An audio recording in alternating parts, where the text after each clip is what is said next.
नमस्कार दोस्तों, मैं हूं CA Harish and welcome back to my channel. आज मैं आपके साथ शेयर करने जा रहा हूं कुछ फाइनेंशियल टिप्स जो आपको फाइनेंशियल डिसिप्लिन मेंटेन करने के लिए हेल्प करेंगे। तो वो 7 ऐसी टिप्स मैं आपके साथ शेयर करूंगा जिससे आप अपना फाइनेंशियल डिसिप्लिन मेंटेन कर सकते हो और over a period of time आपका अच्छा खासा फाइनेंशियल कॉर्पस जनरेट कर सकते हो और फाइनेंशियल क्राइसिस आपके लाइफ में कभी फेस नहीं करना पड़े। वो सिचुएशन के लिए ये 7 जो मैं टिप्स है वो आपको ज़रूर फॉलो करिएगा। उसमें फर्स्ट है इंश्योरेंस। आपको अपना हेल्थ के लिए इंश्योरेंस लेना चाहिए और अपना टर्म लाइफ इंश्योरेंस पॉलिसी है, लाइफ के लिए इंश्योरेंस लेना है। दो चीज़, पहले आप कोई भी जॉब या बिजनेस या कुछ भी आप फ्रीलांसर हो तो फर्स्ट स्टार्ट करने से पहले आपको डे 1 से अपना रिस्क जो है उसको सेफ गार्ड करके रखना चाहिए। तो उसमें 2 टाइप के रिस्क है, आपका हेल्थ का एक रिस्क है और दूसरा रिस्क है आपकी लाइफ। तो लाइफ और हेल्थ दोनों को आपको सिक्योर करके आपको हेल्थ इंश्योरेंस ताकि आपको कोई मेडिकल इमरजेंसी या मेडिकल एक्सपेंसेस आ जाए तो उसको मिटिगेट करने के लिए आप उसको मेंटेन कर सको। और दूसरा चीज़ है आपकी टर्म लाइफ इंश्योरेंस पॉलिसी, जिसमें आपको टर्म लाइफ इंश्योरेंस ही लेना चाहिए ताकि आपको अगर आपका नहीं रहो तो आपके जो सर्वाइवल्स है और ये जो आपके डिपेंडेंट्स है उनको कंप्लीट कॉर्पस सफिशिएंट फंड मिल सके ताकि उनको भी सर्वाइवल के लिए प्रॉब्लम नहीं आए। सेकंड जो पॉइंट है वो फाइनेंशियल डिसिप्लिन में बहुत ही इंपॉर्टेंट रूल है जिसको बोलते हैं 50-30-20 रूल। 50-30-20 रूल मतलब कि आपकी जो टेक ऑफ सैलरी हो या टेक ऑफ इनकम है उसका 50% आपको अपनी नीड जो है उसके लिए स्पेंड करना है। नीड में क्या हो गया, आपका हाउस रेंट हो गया या आपकी बच्चे की पढ़ाई के खर्चे हो गए या आपका जो कन्वेंस है, आपका ट्रैवलिंग है, आपका आपके जो फूड है, आपका क्लोथ्स है, जो बेसिक नीड है उसके लिए आपको जो आपकी इनकम है, सपोज 1 लाख रुपीज़ आपकी इनकम है तो 1 लाख का 50% मतलब 50,000 आप उसके लिए स्पेंड करिएगा। 30% जो है मतलब 1 लाख का 30% 30,000 है वो आपकी वांट के लिए स्पेंड करना। वांट मतलब आपको मोबाइल परचेस करना है या आपको लैपटॉप परचेस करना है या आपकी और भी कोई वांट है, आप कोई हायर स्टडी करना चाहते हैं तो वो सारे एक्सपेंसेस के लिए आपको 30% स्पेंड करना है। और बैलेंस जो 10-20% है उसमें से भी 10% आपको सेविंग करना है और 10% ही आपकी लग्जरी जो नीड है उसके लिए स्पेंड। लग्जरी में क्या है, आपको कोई अगर फॉरेन ट्रैवल करना है या आपको कोई हॉबीज़ है जो उसको फुलफ़िल करना है तो उसके लिए आपको 10% और बैलेंस 10% है जिसको आपको इन्वेस्ट करना है। तो ये 50-30-20 रूल को आपको फॉलो करके ही आप, ऐसा नहीं कि आपको 1 लाख सैलरी है और पूरा का पूरा 1 लाख आप स्पेंड कर रहे हो और कुछ भी सेव नहीं कर रहे हो तो आपको over a period of time आप बहुत बड़ी डिफ़िकल्टीज फेस कर सकते हो। तो मैं आपके यहाँ पे ये एडवाइस दूंगा कि आपको सेविंग इज़ मस्ट। डे 1 से इनिशियल स्टेज से, यंग एज से आपको सेविंग की हैबिट डेवलप करना है और सेविंग स्टार्ट कर देना है और वो सेविंग को आपको इन्वेस्ट करना है। थर्ड जो टिप है वो ये है कि इनिशियली यंग एज में आपको बहुत बड़ी लोन परचेस करके और बहुत बड़ा लोन लेके आपको बहुत बड़ा एकदम लग्जरी हाउस परचेस करने की कोई ज़रूरत नहीं है, क्योंकि ये दिखावा होता है। दिखावा पे कुछ भी किसी को दिखाना नहीं है कि अपना मेरा घर बड़ा होना चाहिए और उसके लिए आप एकदम से बड़ी होम लोन ले लो और वो होम लोन का फिर ईएमआई है, वो ईएमआई आप इनकर या डेली जो ईएमआई होता है तो ईएमआई आप आपकी एक डेली की आपकी जो मंथली फिक्स ईएमआई होने से क्या होगा, आप कभी रिस्क नहीं ले पाओगे। आप कोई बिजनेस में आपको रिस्क लेना है, आपको कल आपकी जॉब है या बिजनेस है उसमें आपको कुछ कम ज़्यादा पैसा मिला या जॉब चली भी गई है तो उसको आप सर्वाइवल के लिए आपको उस टाइम पे डिफ़िकल्टीज हो सकती है अगर आपके जो ईएमआई चलते रहेंगे तो ईएमआई बड़ा ईएमआई नहीं लेना है। और इनिशियल यंग एज में लोन लेके तो प्लीज़ मैं आपको एडवाइस करूंगा कि लोन लेके आप बड़ा घर मत परचेस करिएगा। किसी को कोई फ़र्क नहीं पड़ता है कि आप कौन से घर में रह रहे हो और कितना बड़ा घर आपके पास है, क्योंकि लोन है, लोन रिपे आपको खुद को ही करना है।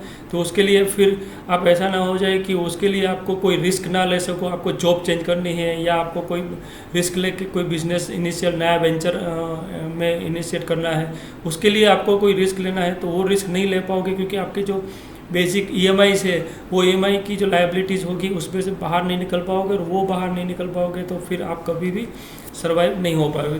तो इनिशियल स्टेज में लोन लेके बड़ा घर मत परचेज करिएगा। फोर्थ टिप्स है वो है इमरजेंसी फ़ंड। आपको ये मैंडेटरी हो जाता है। इमरजेंसी फ़ंड क्या होता है, आपके नेक्स्ट 6 महीने की जो भी आपके जो मंथली एक्सपेंसेस है, मिनिमम एक्सपेंसेस, उसको अगर इनकर कर सके उतना फंड तो आपको पास होना ही चाहिए। और वो फंड को आपको इन्वेस्ट करना है सेफ और सिक्योर्ड इन्वेस्टमेंट ऑप्शन के लिए, लाइक फिक्स डिपॉजिट है, लिक्विड म्यूचुअल फंड है, ताकि आप इमीडिएटली आपको कोई पैसे की ज़रूरत है तो इमीडिएटली वहाँ से विड्रॉ करके आप पैसा रख सकते हो और आपको जो इमरजेंसी है उसको मिटिगेट कर सकते हो। तो आपको मिनिमम 6 मंथ के जो आपको जो खर्चे हैं उसके लिए तो आपको इमरजेंसी फंड रखना ही रखना है, ताकि आपको कोई फाइनेंशियल क्राइसिस का फेस नहीं करना पड़ेगा। 5th पॉइंट है वो है कार का बजट। यहाँ पे एक कार बजट के लिए एक अच्छा थंब रूल है, वो है 6 month of your take home salary. और आपकी जो इनकम है, मंथली इनकम, आप बिजनेसमैन हो या फ्रीलांसर हो, तो जो मंथली इनकम है उसको 6 गुना, फॉर एग्जांपल मंथली इनकम आपकी 50,000 रुपया है तो आपको कार का बजट आपको 3 लाख का होना चाहिए। अगर आपकी मंथली इनकम 1 लाख रुपया है तो कार 1 लाख इंटू 6 मतलब 6 लाख रुपया का ही कार का बजट हो जाए। 6 लाख से बड़ी कार आपको ओन नहीं करनी है। कार का लग्जरी है, कार आप ऐसा नहीं कि 6 लाख की कार अफोर्ड कर सकते हो और आप 12 लाख 15 लाख 20 लाख की कार ले उसमें फिर लोन लेने की ज़रूरत पड़ सकती है और लोन लेके फिर ईएमआई में आप फंस जाओगे और ईएमआई एक लायबिलिटी हो जाती है।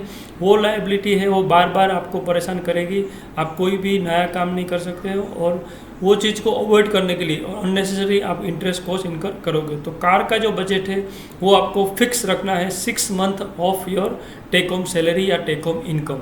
उससे ज़्यादा की कार आपको कभी भी ऑन नहीं करनी है, कोई लग्जरी नहीं दिखानी है, ताकि आप अपना फाइनेंशियल जो है डिसिप्लिन आप अच्छा खासा मेंटेन कर सको।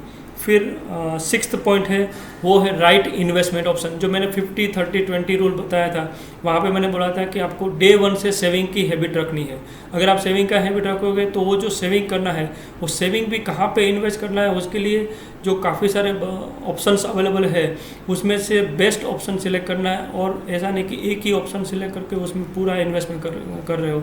डाइवर्सिफाई करके अपना कुछ पोर्शन है अपना स्टॉक में इन्वेस्ट करना है, कुछ अपना फिक्स डिपॉजिट में करना है, कुछ रियल एस्टेट में करना है, या कुछ आपको अगर आप रिस्क ले सकते हो तो फिर क्रिप्टो है, उसमें भी जाके उसमें हायर रिटर्न्स भी आपको अपॉर्चुनिटी मिले और हायर रिटर्न्स भी कर सकते हो। और एक अच्छा एक इन्वेस्टमेंट ऑप्शन इंडिया में होता है वो है गोल्ड।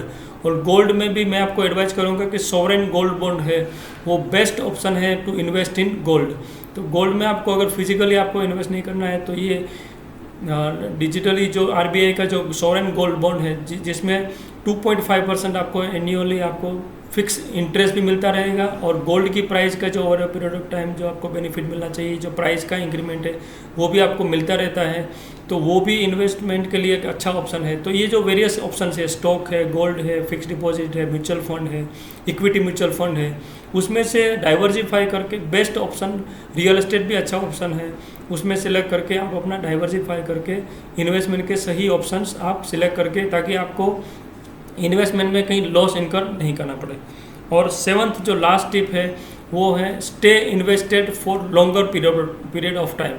ये इसलिए ज़रूरी है क्योंकि यहाँ पे एक फाइनेंशियल में एक अच्छा खासा कॉन्सेप्ट है वो है कंपाउंडिंग। कंपाउंडिंग मतलब क्या होता है कि आप लॉन्ग पीरियड ऑफ टाइम के लिए आप इन्वेस्टेड रहोगे किसी भी चीज़ में, तो लॉन्ग पीरियड में आपको over a period of time 5 years 10 years 15 years down line आपका अच्छा खासा कॉर्पस जनरेट होता रहेगा। और कंपाउंडिंग इसको बोलते हैं कि जो मनी जो आपने इन्वेस्ट किया है वो मनी ही आपको रिटर्न अर्न करके दे सकते हैं, उसको हम बोलते हैं कंपाउंडिंग। मतलब कि इंटरेस्ट पे इंटरेस्ट जो आना जो बोलते हैं उसको हम बोलेंगे कंपाउंडिंग। तो कंपाउंडिंग का बेनिफिट तब मिलेगा जब आप लॉन्ग टर्म पीरियड के लिए इन्वेस्टेड रहोगे। तो ये एक इम्पोर्टेंट जो टिप्स थी जो आप मेंटेन करोगे, अगर ये 7 टिप्स जो है वो उसको आप फॉलो करोगे और डे 1 से ही जो मैंने बोला है वो हिसाब से फॉलो करोगे तो आप ज़रूर अपना फाइनेंशियल डिसिप्लिन मेंटेन कर पाओगे और लॉन्गर पीरियड ऑफ टाइम अच्छा खासा आपका कॉर्पस जनरेट हो जाएगा और आपको फ्यूचर में कोई भी फाइनेंशियल क्राइसिस का अगर सामना नहीं करना पड़े और अच्छा खासा आप अपना financial management, personal financial management कर पाओगे। मैं आशा करता हूँ कि ये वीडियो से काफ़ी आपको हेल्प मिली होगी और यूज़फुल लगा होगा। तो ये वीडियो को जरूर लाइक और शेयर करिएगा और मेरे चैनल को भी सब्सक्राइब कर लीजिएगा for getting this type of financial and other important information and update regularly. Thank you.